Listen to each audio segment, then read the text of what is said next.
رسول اللہ صلی اللہ علیہ وسلم ایک دفعہ مدینے یا مکے کے ایک باغ میں تشریف لے گئے۔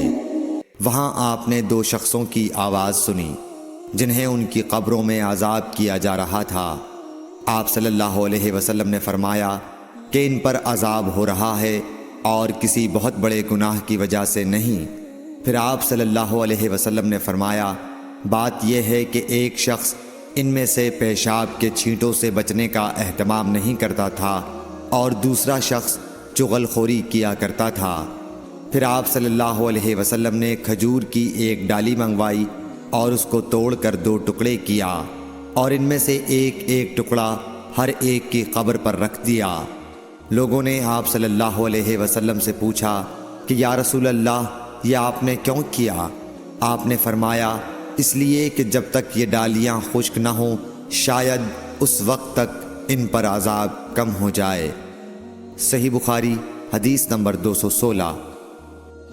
انس بن مالک رضی اللہ تعالی عنہ روایت کرتے ہیں کہ رسول کریم صلی اللہ علیہ وسلم جب رفع حاجت کے لیے باہر تشریف لے جاتے تو میں آپ کے پاس پانی لاتا، آپ اس سے استنجا فرماتے۔ صحیح بخاری حدیث نمبر 217۔ ایک مرتبہ رسول اللہ صلی اللہ علیہ وسلم دو قبروں پر گزرے تو آپ نے فرمایا کہ ان دونوں قبر والوں کو عذاب دیا جا رہا ہے اور کسی بڑے گناہ پر نہیں۔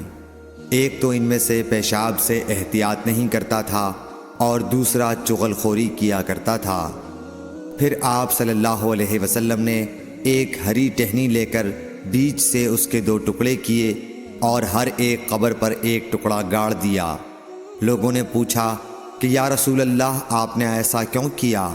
آپ نے فرمایا شاید جب تک یہ ٹہنیاں خشک نہ ہوں ان پر عذاب میں کچھ تخفیف رہے۔ صحیح بخاری حدیث نمبر 218۔ رسول کریم صلی اللہ علیہ وسلم نے ایک دیہاتی کو مسجد میں پیشاب کرتے ہوئے دیکھا تو لوگوں سے آپ نے فرمایا اسے چھوڑ دو۔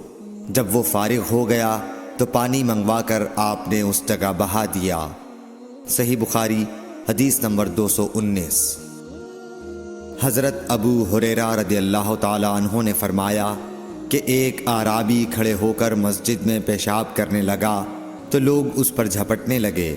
یہ دیکھ کر رسول کریم صلی اللہ علیہ وسلم نے لوگوں سے فرمایا کہ اسے چھوڑ دو اور اس کے پیشاب پر پانی کا بھرا ہوا ڈول یا کچھ کم بھرا ہوا ڈول بہا دو، کیونکہ تم نرمی کے لیے بھیجے گئے ہو، سختی کے لیے نہیں۔ صحیح بخاری حدیث نمبر 220۔